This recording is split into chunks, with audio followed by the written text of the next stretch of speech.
formally introduced. Not in this era, anyway. I wish I could explain all this strangeness, but there isn't much time. The short of it is, you saw my beloved Juno. And for a brief moment, I thought she might occupy this tender body of yours. But something went wrong. And now, she's back out there, adrift. Oh, she was magnificent once. One of a race of beautiful, wonderful creatures. They created your kind. Did you know that? Your people were tools to them. That's all you have ever been. That's all you should ever be. One day soon, I hope.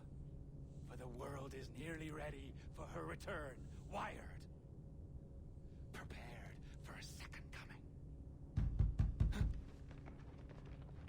Uh-oh. Here they come. Those Templars. Or maybe assassins this time. Idiots. All of them. I envy you. It was her wish that I be here to greet her. It was her experiment that made it possible for my rebirth as one of these things. Ah! Stay down! Get down on your back! Now! He's got a gun! Guide me into the grave, beloved! I am your instrument! Put the gun down! Drop it! Drop your weapon! Clear! Clear! Check his vitals. He's bleeding fast. Check the victim. Are you okay? Can you hear me? Hello? Talk to me. You all right?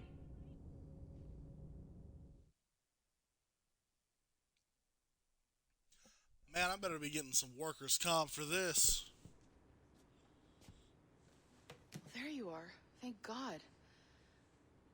I hope you feel well. You look good. Can you stand?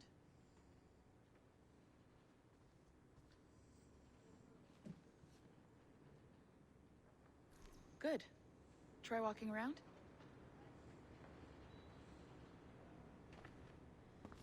A doctor came by, said there wasn't anything to worry about. That the liquid in the syringe was far, far below a lethal dose. I feel terrible about all this. About everything. All our evidence pointed to you, but it was John all along. God, the things we found on his computer. Whatever you need, we'll provide. You've done an amazing job. Speaking of which, our trailer is finished. Would you like to see it? I owe you that much. Oh, yeah. There we go. I uploaded it to your database. You can watch it here or at your Animus. I think you'll love it. It really captures the essence of the era. So, take care. And again, thank you. In a world where pirates rule the waves, these men will discover that nothing is sacred and everyone is committed to rum, plunder, and women. Hola, ladies. This summer, Abstergo Entertainment invites you aboard for the adventure of a lifetime. So sharpen your cutlasses, shine your hooks, and sail with the devils of the Caribbean. This virtual experience is not being rated.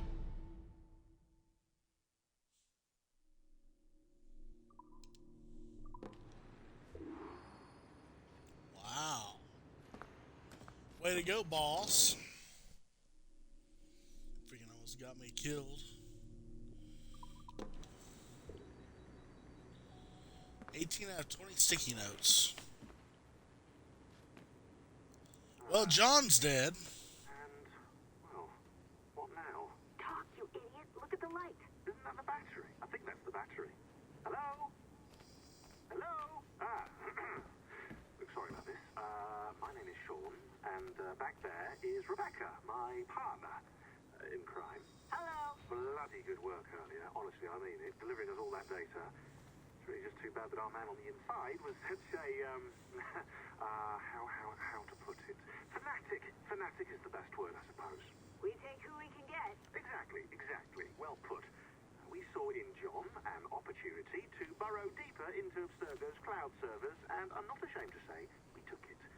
Not realizing, of course, that he was enlisting you to help him. And to blame, should anything go wrong. I suppose it all worked out very nicely in the end. Most of it, anyway. What Sean really wants to say is, if you're up for more hacking, we are too. John gave you level 3 security clearance before you died. You should use it. The assassins don't have the resources to pay you like the Templars do, but we'll make it worth your while. Look, we should really cut it short, Bex. 20 seconds. All right. Good luck. Cheers, mate. Top-notch work. Really top. Give yourself a pat on the back. And happy hacking. Oh, ouais, tu penses ça, toi? Interesting.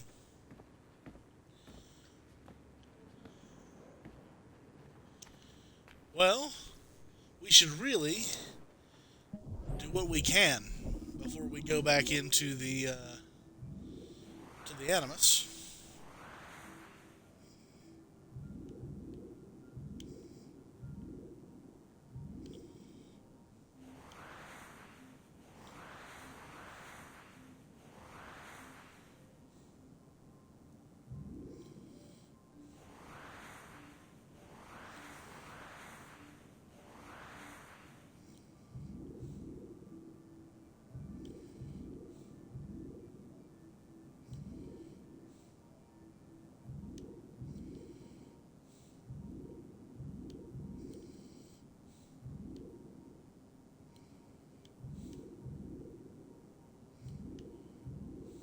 Oh no. There we go.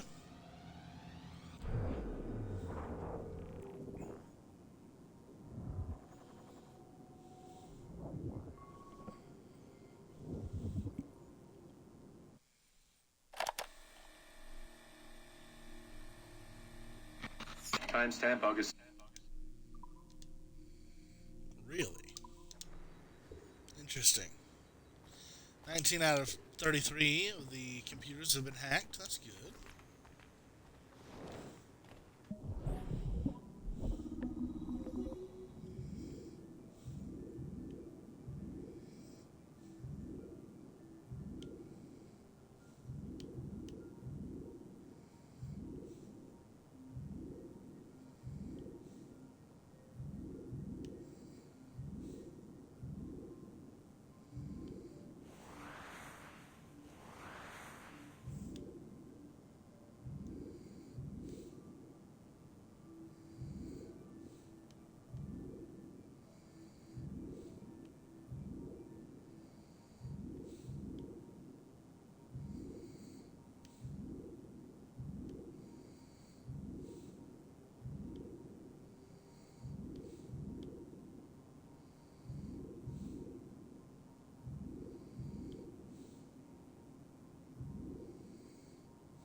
There we go. Whew.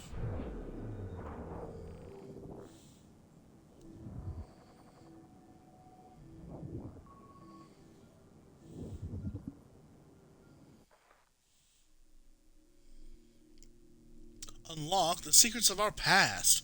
Powered by Abstergo Industries Entertainment. Oh, Incorporated. The Memoriam S2000 ABS log. Computing makes mind reading possible. Abstergo Entertainment Industries Incorporated. Woo. Classified. The Animus 1.4. Oh, I remember you, baby. Animus by Abstergo.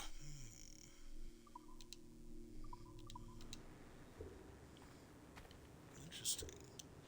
13 left.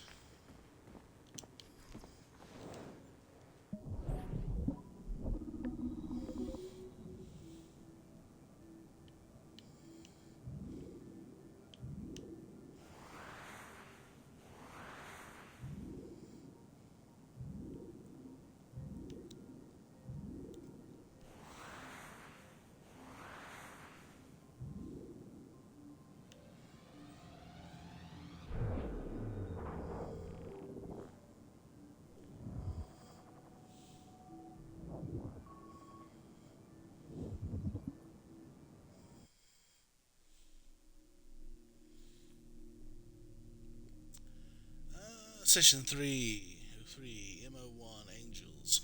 Mama says Count Rosenberg will take care of us now, so long as Papa and Uncle John work for him. Our home is big, but Trevenus, a small town. Mama seems happy. Prague, 1587, 1608, CE, Elizabeth Jane Weston.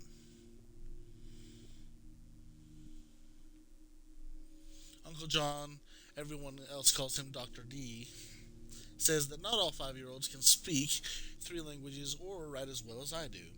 I foretell a bright future for you, Lady Beth. I like reading, drawing, and writing poems, but mathematics are hard. John Francis, my brother, is better at calculations than I am. He is 1 year older. Papa wants me to get the same opportunities as my brother. He says I am fortunate that not all young ladies have private tutors. I study hard to try to please him. We are fasting this evening, Master Kelly. Uncle John announces. Papa grins. I know what this means. They will be working all night again. After dinner, I run to the parlor and jump on Uncle John's lap. His beard, unlike Papa's, is all white and rough. I ask him to tell a story. Uncle John makes everyone laugh, even Papa, who is usually so serious. He says they have to work now. Mama tells me it is time for bed. I pull the sheets over my head and listen to the low humming voices coming from the study.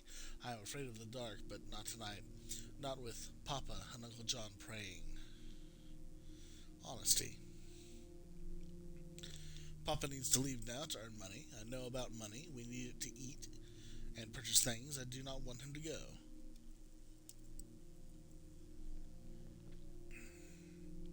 I give Papa a big hug and Uncle John too. I wave at them until I can no longer see their carriage. How long will they be gone this time? I ask Mama about Papa's work. She says he gives conferences with Uncle John, providing advice to people who need it. John Francis says Papa communicates with angels. I laugh, but Mama does not. He told me, he says, crossing his skinny arms over his chest. After a long pause, Mama sighs. John Francis is right. Your father speaks with angels. He gains, she scratches her head, insight from them. I ask Mama what an angel is. She says it is a being from beyond, a winged entity that lives with God in heaven. I do not know what she means. John Francis says only Papa can call angels. Mama nods, saying he has a rare gift. He uses a crystal ball, John Francis declares. I seldom see Papa and Uncle John these days. They do not eat. They are fasting again and spend most of their time in the study. I wake up with a start and pull the blankets to my chin. It is still dark, but I hear voices downstairs. Taking a deep breath, I sneak out of bed. I walk down the stairs, avoiding the creaking ones. I fear monsters will jump out of the shadows, though Uncle John assured me he banished all the monsters from our home. I tiptoed to the door of the study and put my ear upon it. I recognize Papa's and Uncle John's voices, but there's also another, much deeper voice within. A loud click. They have unlocked the door. I hide behind the cabinet. Papa and Uncle John come out of the study and walk away, smiling. I count to 100, then tiptoe toward the study. No one inside. Elizabeth, Papa says behind me, what are you doing? Papa makes me promise not to go into his study. There are things in there you should not see. And there are 100 questions I want to ask him, but I can only nod.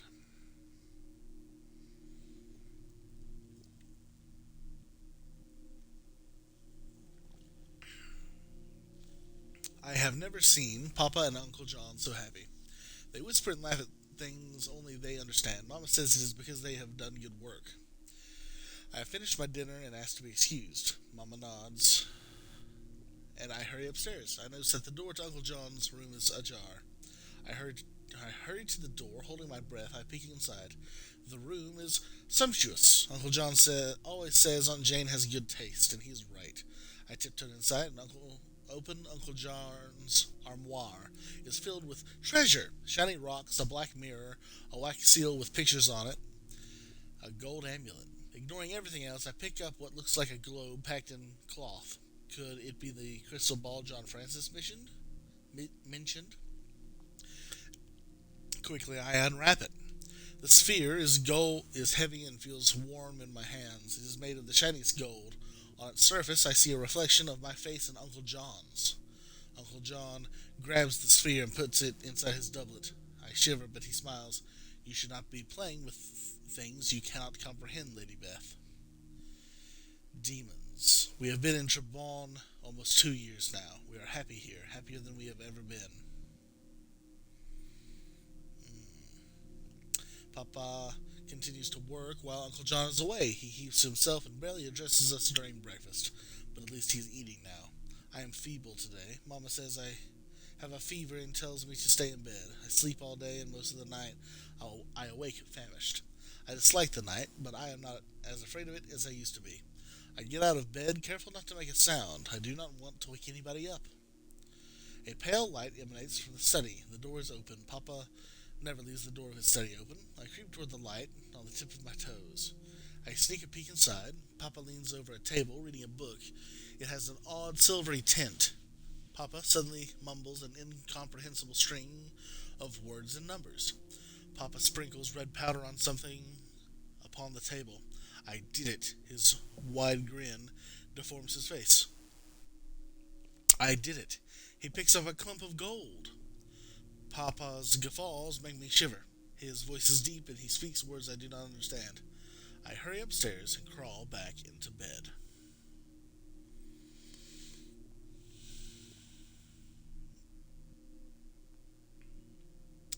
So I suppose they're trying to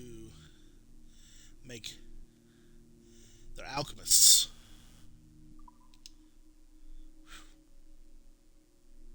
Project Legacy. Maybe we'll go back into that at some point.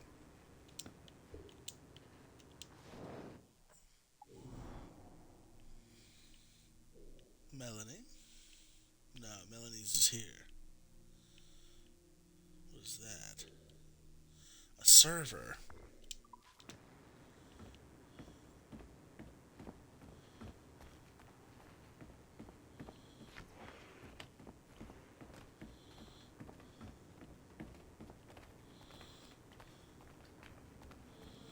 Abstergo.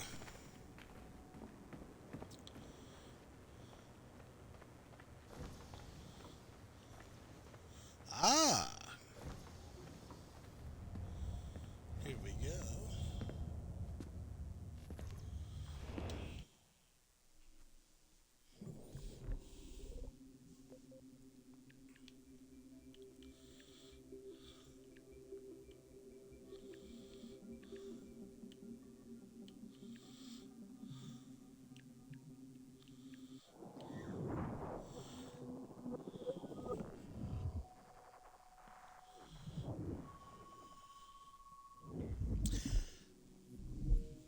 There we go.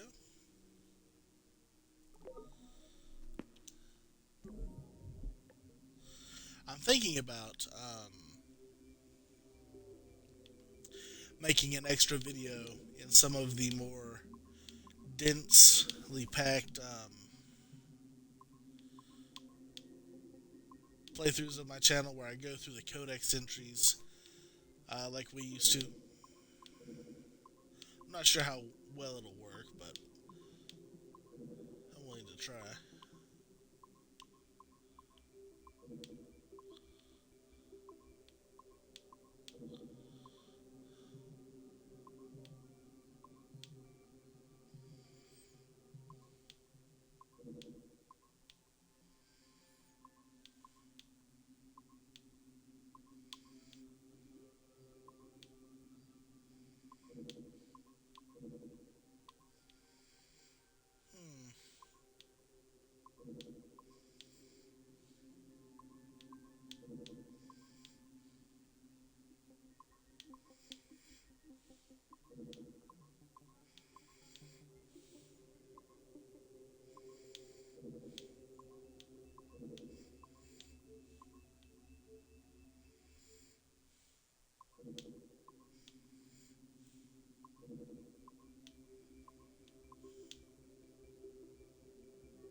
Like I said earlier, if you start losing focus, it's not good.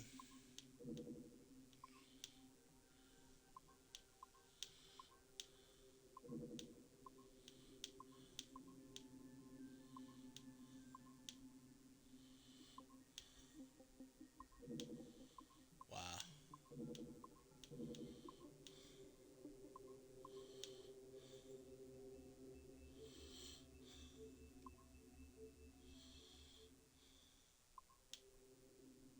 Woo.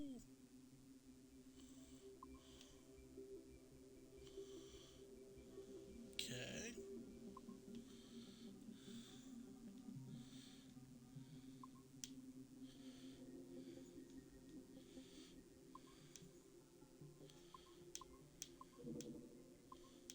That's heartbreaking. Wow.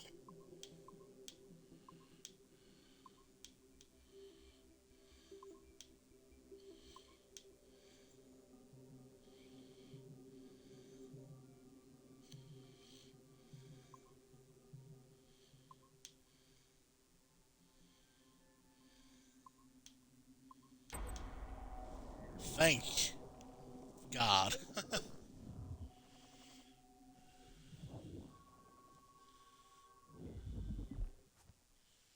Our initial research into the life of Ratana Gaiden focused on a period.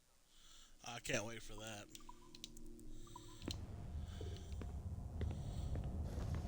Yeah, that's right. I was gonna do a big data dump at the end of this.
There we go.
Alright, so we no longer have the.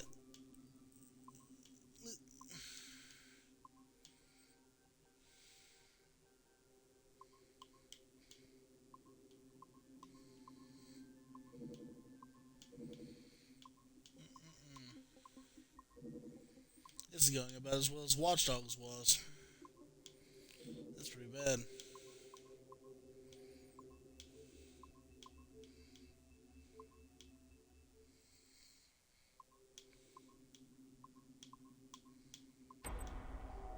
Good.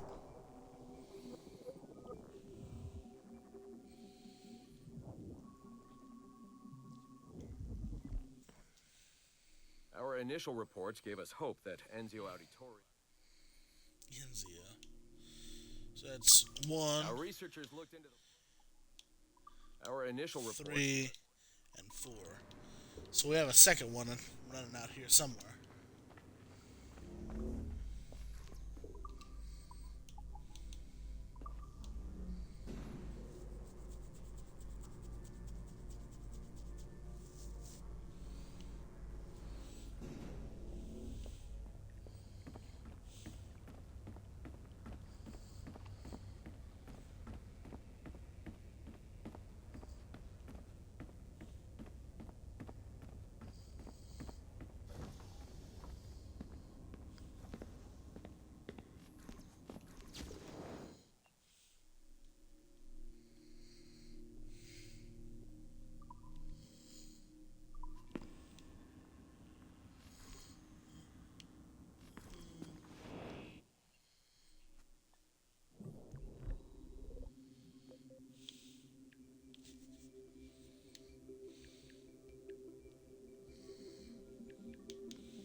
Oh, we're close.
Alright, this one's starting to get me.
Yeah? No? We're close there.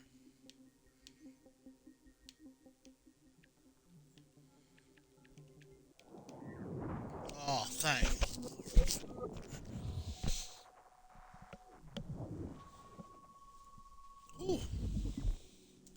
feel free, if you're watching that, to go ahead and skip. If you're watching that live. Or after the fact.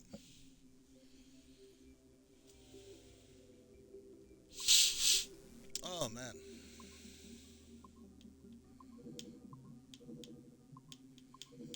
Ah, yes. Welcome back to hell. I'm going to enjoy my stay this time.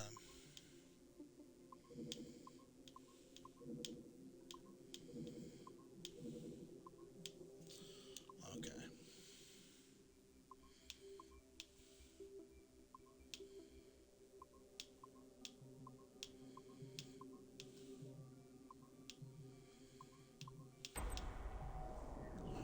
Ooh.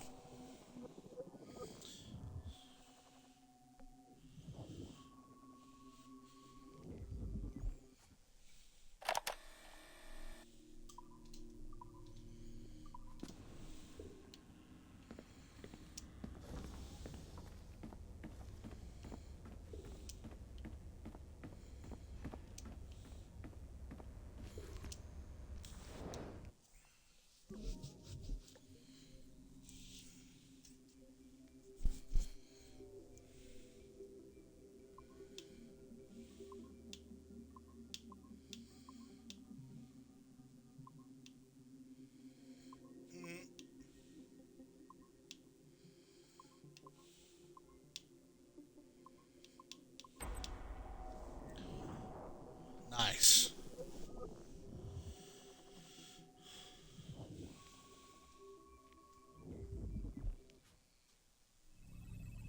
We are attempting to synchronize the DDS system. This will only take a moment. We are almost there. The DDS is now in sync. Thank you for your patience. We hope you enjoy your experience.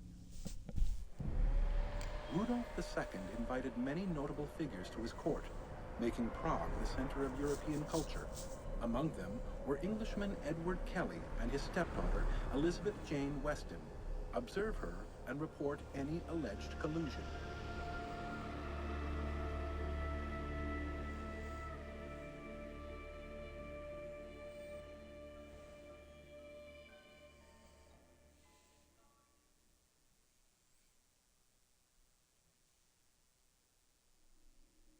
That's creepy.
There.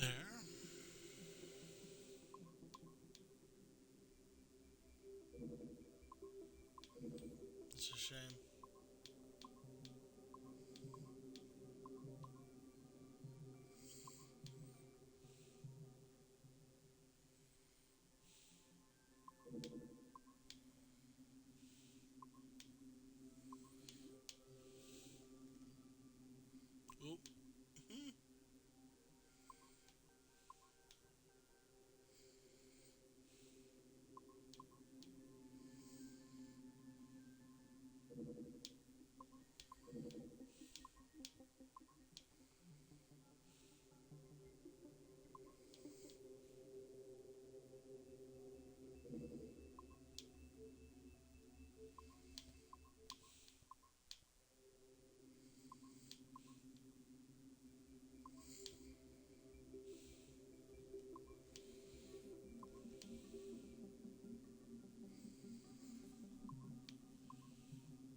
interesting.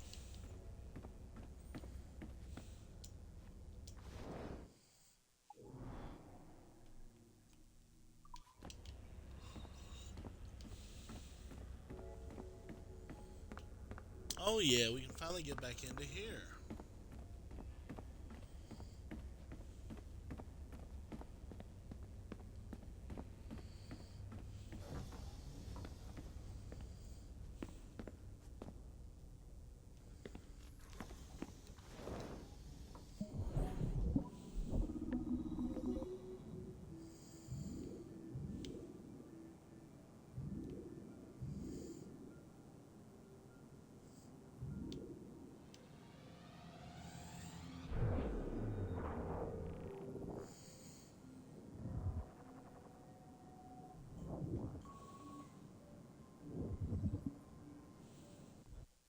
So, this will be a short one, Dad.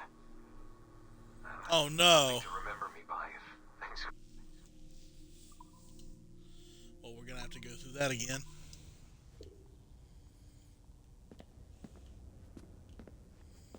That hurts my soul.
Oh, we're close.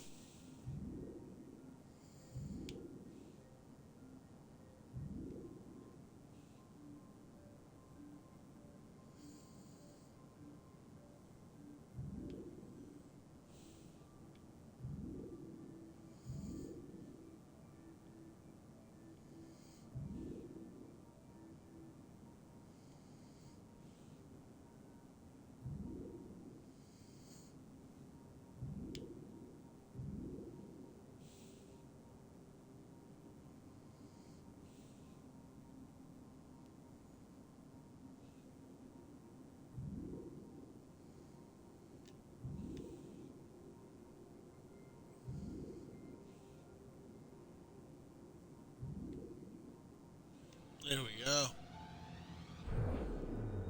That took entirely too long.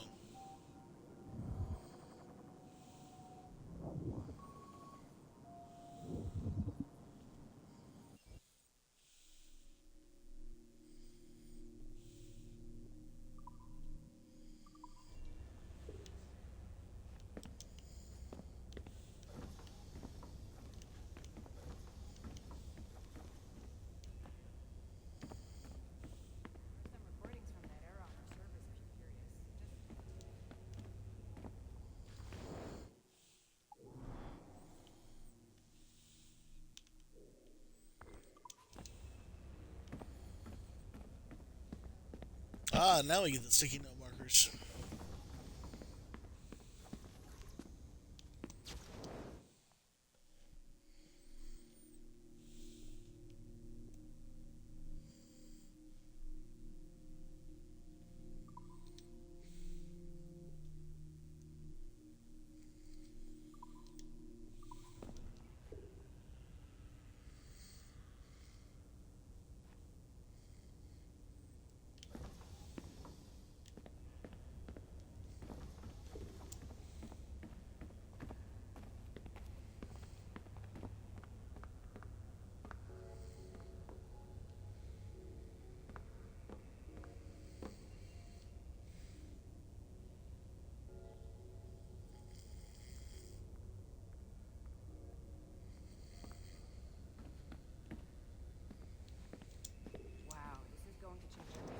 else?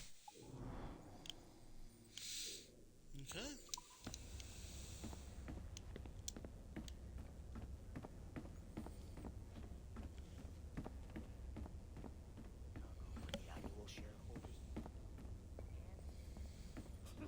So I'm thinking we'll try Olivier's office down in the bunker, and then we'll be good to go.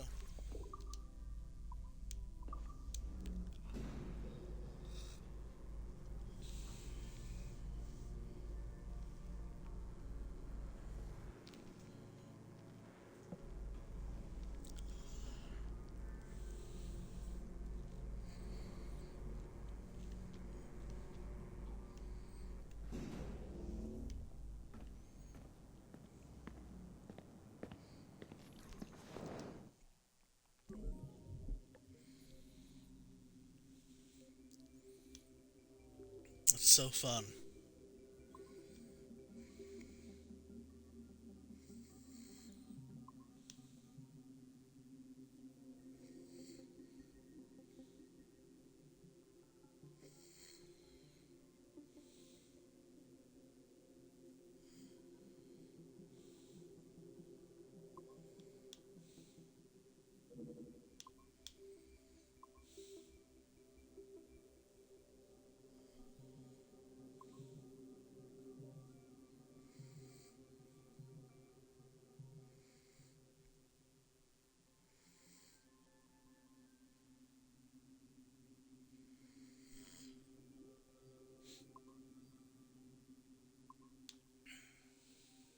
Oh, hang on there. There we go.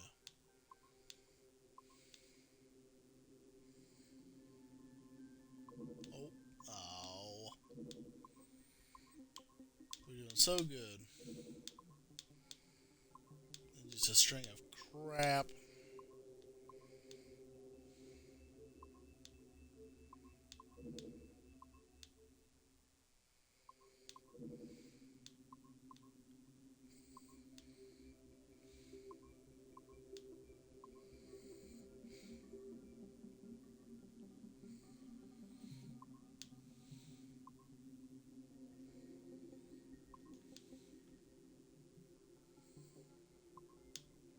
Oh, yeah.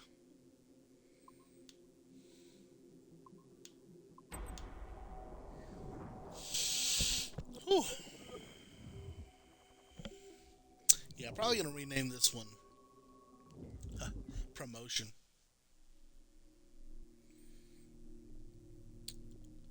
Chapter 3. She's in the old Shillelagh, a tavern halfway between Havertherton and Bristol, a regular haunt of mine, and sometimes in the summer when mother and father toiled over the shearing at home, when I'd have to make more regular trips into town than several times a day. I admit, I hadn't taken much notice of her at first, which is unusual for me because I like to pride myself on knowing the exact location of any pretty woman nearabouts, and besides, the Shillelagh wasn't exactly the sort of place you expected to find a pretty woman. A woman, yes. A certain type of woman, but this girl, I could see, wasn't like that. She was young, about my age. And she wore a white linen coif and a smock. Looked to me like a domestic. But what made me aware of her wasn't her clothes, it was the loudness of her voice, which was quite in contrast to the way she looked. She was sitting with 3 men, all of them older than her, who I recognized at once. Tom Colby, his brother Seth, and Julian, somebody whose surname escaped me, but who worked with them. The 3 men with whom I had traded words, if not blows, before. The kind who looked down their noses at me because they thought I looked down my nose at them, who liked me no more than I liked them, which was not a lot. They were sat forward on their stools, watching this young girl with leering, wolfish eyes that betrayed a darker purpose, even though they were all smiles, banging on the table, encouraging her as she drank dry a flagon of ale. No, she did not look like one of the women who usually frequented the tavern, but it seemed that she was determined to act like one of them. The flagon was about as big as she was, and as she wiped her hand across her mouth and banged it to the table, the men responded with cheers, shouting for another one, and no doubt pleased to see her wobble slightly on her stool. probably couldn't believe their luck. Pretty little thing like that. I watched as they let the girl drink yet more ale, with the same tumult accompanying her success. And then, as she did the same as before, and wiped her hand across her mouth, but with an even more pronounced wobble this time, a look passed between them, a look that seemed to say, "The job is done." Tom and Julian stood, and they began in their words to escort her to the door. "Because you've had too much to drink, my lovely. Let's get you home, shall we?" "To bed," smirked Seth, thinking he was saying it under his breath, even though the whole tavern heard him. "Let's be getting you to bed." I passed a look to the barman, who dropped his eyes and used his apron to blow his nose. A customer sat down from the bar from me, turned away as I appealed to him with my eyes. Bastards. Might as well have looked to the cat for help, I thought then with a sigh, banged down my tankard and stepped off my stool, and followed the Colbys into the road outside. I blinked as I stepped from the darkness of the tavern into bright sunlight. My cart was there, roasting in the sun. Beside it, another one that I took to belong to the Colbys. On the other side of the road was a yard with a house set far back, but no sign of a farmer. We were alone on the highway. Just me, the two Colby brothers, Julian, and the girl, of course. "Well, Tom Colby," I said, "the things you see on a fine afternoon, why, just you and your cronies are getting drunk and getting a poor defenseless young woman even drunker." The girl sagged as Tom Colby let go her arm and turned to address me, his finger already raised. "Now just you stay out of this, Edward Kenway, you young good-for-nothing. You're as drunk as I am, and your morals just as loose. I don't need to be given a talking to by the likes of you." Seth and Julian had turned as well. The girl was glazed over, like her mind had turned in for the night, even if her body was still awake. "Well," I smiled, "loose morals I might have, Tom Colby, but I don't need to pour out ale down a girl's throat before taking her to bed. I certainly don't need two friends to help me at the task." Tom Colby reddened. "Why, you cheeky little bastard, you, I'm going to put her on my cart is what I'm going to do, and take her home. I have no doubt that you intend to put on your cart and take her home. It's what you plan to do between putting her on the cart and reaching home that concerns me." "That concerns you, does it? A broken nose and a couple broken ribs will be concerning you unless you mind your own bloody business." Squinting, I glanced at the highway, where trees bordering the dirt track shone gold and green in the sun, and in the distance was the lone figure on a horse, shimmering and indistinct. I took a step forward, and if there had been any warmth or humor in my manner, then it disappeared now, almost of its own accord. There was a steeliness in my voice when I next spoke. "Now you just leave that girl alone, Tom Colby, or I won't be responsible for my actions." The three men looked at one another in a way they'd done as I asked. They'd let go of the girl, and she seemed almost relieved to slide to her haunches, placing one hand on the ground and looking at us with bleary eyes, evidently oblivious to all that was being discussed on her behalf. Meanwhile, I looked at the Colbys and weighed up the odds. Had I ever fought three at once? Well, no, because if you were fighting three at once, then you weren't so much fighting, you were getting beaten up. But come on, Edward Kenway, I told myself. Yes, on the one hand it was three men, but one of them was Tom Colby, who was no spring chicken, about my father's age. Another one was Seth Colby, who was Tom Colby's son. And if you can imagine the kind of person who would help his father get a young girl drunk, well, then you can imagine that sort of person Seth Colby was. Which was to say, a maggoty, underhanded type, more likely to run away from a fight with wet breeches than stand his ground, and what's more, they were drunk. On the other hand, I was drunk too. Plus they had Julian, who, going on looks alone, which is all I had, could handle himself. But I had another idea. That lone rider I could see in the distance, if I could just hold off the Colbys till he arrived, the odds were likely to shift back in my favor. After all, if he was of good character, the lone rider was bound to stop and help me out. "Well, Tom Colby," I said, "you got the advantage over me, that's obvious for anyone to see, but I just wouldn't be able to look my mother in the eye knowing I'd let you and your cronies abduct this pretty young thing." I glanced up the road to where that lone rider was getting closer. Come on, then, I thought. Don't hang about.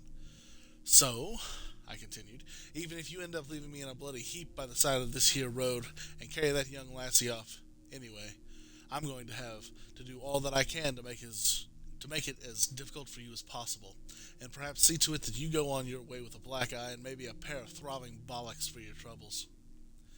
Tom Colby spat, then gazed at me through wizened, slitty eyes. Well, are you just going to stand there talking about it all day, Edward Kenway, or are you going to attend to your task? Because time waits for no man, he grinned, an evil grin. I've got people to see, things to do. Aye, that's right. And the longer you leave it, the more chance that poor lassie has off sobering up, eh? I don't mind telling you, I'm getting tired of all this talk, Kenway. He turned to Julian. How about we teach this little bastard a lesson? Oh, and one more thing before we start, Master Kenway. You ain't fit to shine your mother's shoes, you understand? That hit me hard, I don't mind admitting. Having someone like Tom Colby, who had all the morals of a frothing dog and about half of the intelligence, able to reach into my soul, and if my guilt was an open wound, then stick his thumb in that open wound and cause me even more pain. Well, it certainly firmed up my resolve, if nothing else. Man, this is long. Julian pushed his chest forward and with a snarl advanced. 2 steps away from me, he raised his fists, dipped his right shoulder, and swung. And I don't know who Julian was used to fighting outside taverns, but somebody with less experience than me. That's for sure, because I'd already taken note of the fact that he was right-handed, and he couldn't have made his intentions more obvious if he tried.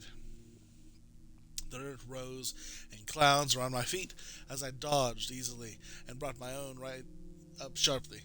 He shouted in pain as I cut him under the jaw, and if it had just been him, the battle would have been won. But Tom Colby was already upon me. I just saw him out of the corner of my eye and was too late to react, and I was dazed by a fist that slammed into my temple. I staggered slightly as I turned to meet the attack, and my fists were swinging much more wildly than I would have liked.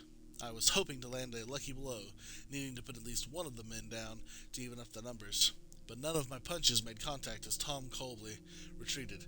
Plus, Julian had recovered from my first punch with alarming speed and now came at me again. He swung, and his right hand connected with my chin, spinning me about so that I almost lost my balance. My hat fell off, my hair was in my eyes, and I was in disarray.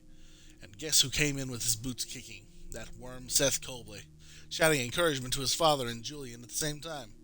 And the little bastard was lucky. His boot caught me in the midriff, and already off balance, I lost my footing and fell.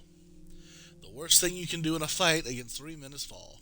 Once you fall, it's over. Through their legs, I saw the lone rider up the highway. Now my only chance at salvation, possibly my only hope of getting out of this alive. But what I saw made my heart sink.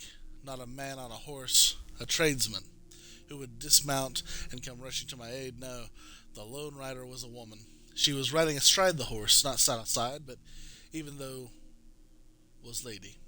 She wore a bonnet and a light-colored summery dress, and the last thing I thought before the Colby boots obstructed my view and the kicks came raining in was that she was beautiful. But beauty wasn't going to save me now. Hey, I heard. You 3 men, stop what you're doing right now. They turned to look at her and removed their hats, shuffling in line to hide the sight of me, who lay coughing on the ground.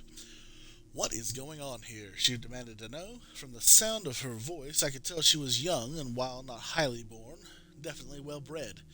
Too well-bred, surely, to be riding unaccompanied. We were just teaching this young man here some manners, rasped Tom Colby, out of breath. Exhausting business it was, kicking me half to death. Well, it doesn't take the 3 of you to do that, does it? She replied. I could see her now, twice as beautiful as I'd first thought as she glowered at the Colbys, who, for their part, looked thoroughly mollified. She dismounted, more to the point. What are you doing with this young lady here? Pointing at the girl who still sat dazed and drunk on the ground. Oh, ma'am, this is a young friend of ours who has had too much to drink. The lady darkened. She is most certainly not your young friend. She is a maidservant, and if I don't get her back home before my mother discovers that she's absconded, then she will be an unemployed maidservant. She looked pointedly from one man to the next. I know you men, and I think I know exactly what has been going on here. Now, you will leave this young man alone and be on your way before I am of a mind to take this further. With much bowing and scraping, the Colbys clambered aboard their cart and were soon gone. Meanwhile, the woman dismounted and knelt down to speak to me. My name is Caroline Scott. My family lives on Hawkins Lane in Bristol. Let me take you back there and tend to your wounds. I cannot, my lady, I said, sitting up and trying to manage a grin. I have work to do. She stood. I see. And did I assess the situation correctly? I picked up my hat and began to brush the dirt from it. It was even more battered now. You did, my lady. Then I owe you my thanks, and so will Rose when she sobers up. She's a willful girl, not always the easiest of staff, but nevertheless, I don't want to see her suffer for her impetuousness. She was an angel, I decided then, and as I helped them mount the horse, Caroline holding on to Rose, who lolled drunkenly over the neck of the horse, I had a sudden thought. Can I see you again, my lady, to thank you properly when I look a little bit more presentable, perhaps? She gave me a regretful look. I fear my father would not approve, she said, and with that she took the reins and left. That night I sat beneath the thatch of our cottage staring out over the pastures as the sun went down. Usually my thoughts would concern either the possibility of escape or wrestling with the inevitability of my future. That night I thought of Caroline Scott of Hawkins Lane. Yeah, from the journals of Edward James Kenway. In Chapter 3, in which I meet my future wife, Miss Caroline Scott. The Ubisoft team really does have talented writers. 30 out of 33.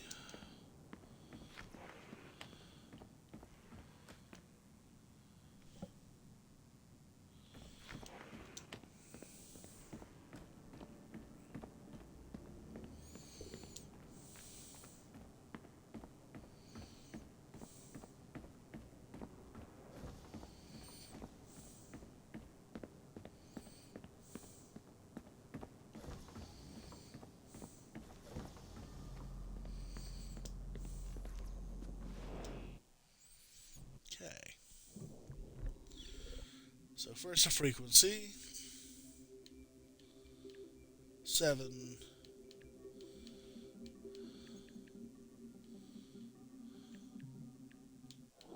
well, there we go. If only I could do that every time.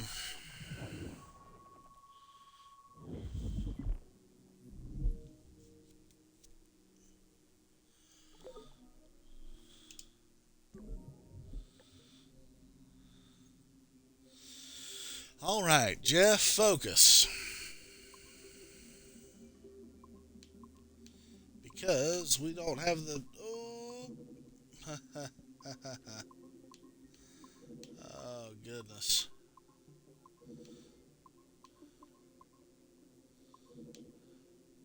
What?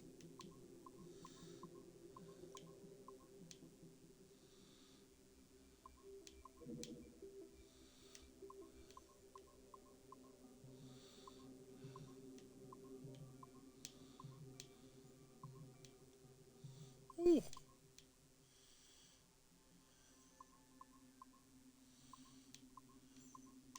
Uh-oh.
Ooh, that one was almost treacherous.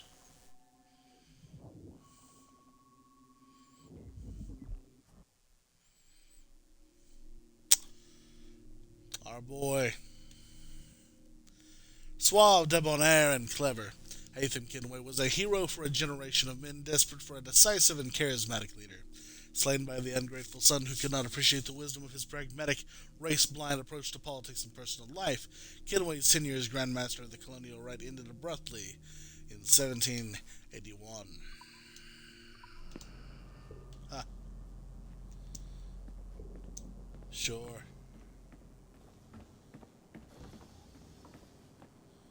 We know all that. Let's see.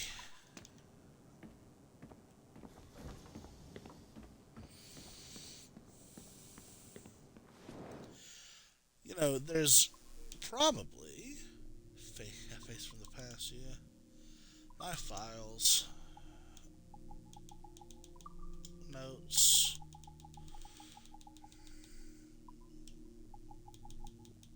whoa, whoa, whoa, whoa. 1, 2, 3, 4, 5, 6, 7, 8, 9, 10, 11, 12, 13, 14, 15, 16, 17, 18, 19, 20. Really? Manifesto of the Infinite, Instruments of the First Will. We've got them all. We just need to hack the rest of the computers, which will be down in the bunker. Good.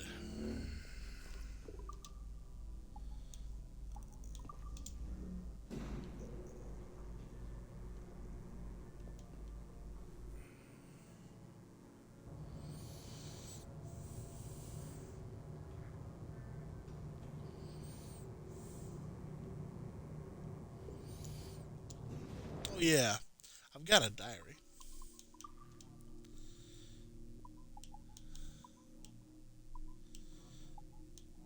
When I logged out of my Animus session, I discovered that I was no longer in my cubicle. Someone had transported me while I was in the Animus, and vulnerable to a different location. Melanie's face appeared on a nearby screen, and she told me that I was in some sort of containment facility with some of my other colleagues. They were conducting an internal investigation and had moved us here to keep an eye on. And, for our own safety, supposedly. She seemed sympathetic and advised me to keep up hope and try to get some work done. Almost immediately after she logged off, John called. He was unperturbed by my predicament, but at least he promised to help me clear my name. He unlocked the doors to my cell and sent me to sneak into the server room for the entire building. Melanie was in there for some reason, but John managed to get her out of the way. The moment I hacked the server, an apparition appeared in front of me. She kept talking about it being too early, while at the same time John kept losing his cool over the communicator. When she left, John left little doubt about what he had expected to happen here. He wanted this apparition to possess my body and was audibly enraged when that didn't happen. In the end, I tried to seek refuge in my work. Perhaps Edward's memories and the secrets within could bring clarity to my present predicament. Whew. M.O. Baldrialt. What the hell is going on? Where are you? Did they put you in one of those cell things too? Are those even real? I don't even know what to believe. I'm seriously just supposed to sit here working calmly, not knowing what's going on? This is ridiculous. Melanie LeMay, hang in there. Everyone I know, this is a trying time. I'd just like to reassure you that our work is safe, we are safe, and everything is going to get back to normal soon. P.S. I've got a box of Turkish Delight in my desk if anyone wants some. Great. I quit. You're still gone. I just want you to know that someone noticed. I probably won't still be here when you get back. I'm not a climber like you. I'm out of here. I'm quitting. If you need me, I'll be in a shack north of Trimbalt, off the grid, with a stack of books on paper and a shotgun. Oh, wow. Security team. Subject. Security ramped down. Following the satisfactory resolution of an earlier security incident, emergency measures put in place will now be removed. Thank you for your patience. Although this matter is resolved, we encourage you to continue practicing good security. Avoid unapproved websites and communication channels. Never share your communicator. Keep to your own work area and common areas, and respect your NDA. Security at work. We have been working on programs to help improve our ability to locate employees within the building at long range.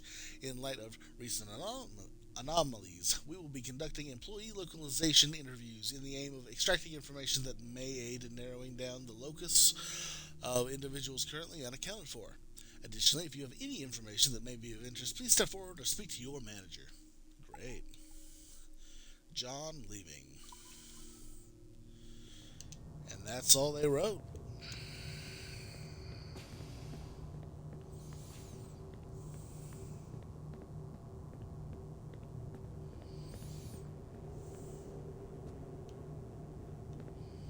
Security, servers. Here are the bunkers. This was mine. Yes.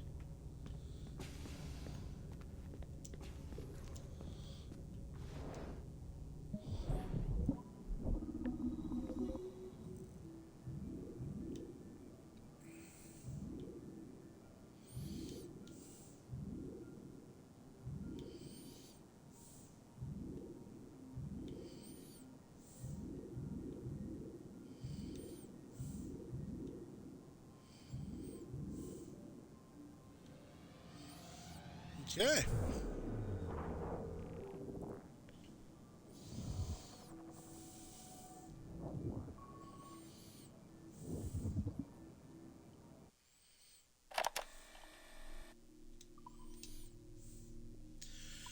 One, two, three, four, and 5. Okay. Just one more. That's mine. Here we go.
got to be a path I've not tried yet.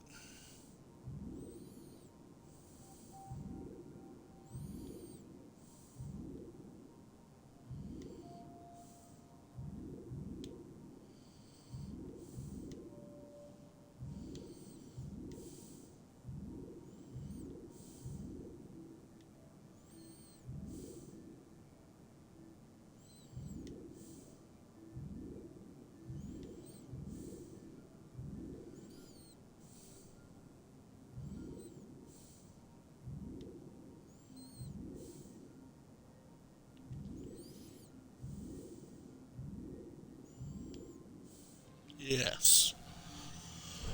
Wow. That had to be the last one, too.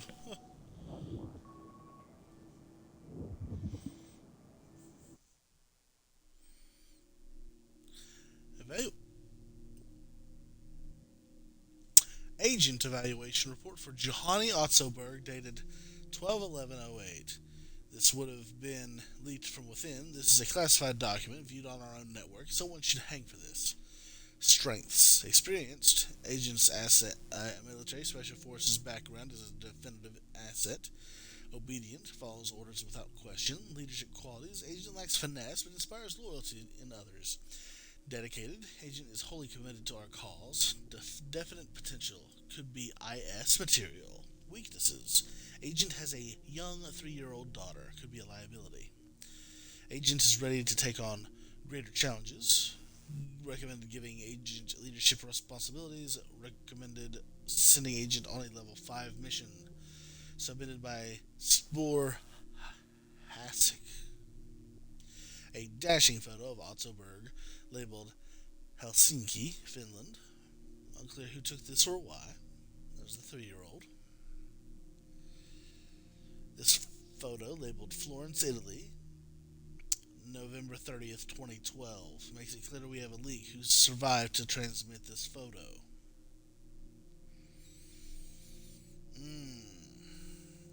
Photo labeled Cairo, Egypt, December 9th, 2012. This one labeled Cairo, Egypt, December 12th, 2012. Sigma team strikes again. The poster claims Abstergo agents kidnapped William Miles, but William Miles is not pictured. Could be anything. Sigma unit roof access target. Ooh, extraction vehicle. This updated agent evaluation of Otzoberg dated 12/12/03. So December 3rd. Confirms that leak persisted and perhaps still exists. Updated strengths. Demonstrated a great deal of courage, initiative, resourcefulness, and dedication. Updated weaknesses. Distinguishing mark. Facial scar burn. Reparative surgery should be considered. Other notes. Following assassin attack on November 28th. Whoa. Okay. See attached security report. Agent tracked down the enemy and located their Florence hideout. Agent led Sigma strike team against Florence assassins, responsible for the termination of 3 assassins, survived the ambush. Agent should not be held accountable for the loss of his team. And there he is, William Miles. That's all the computers hacked. Well, this is a great place to leave the episode for now.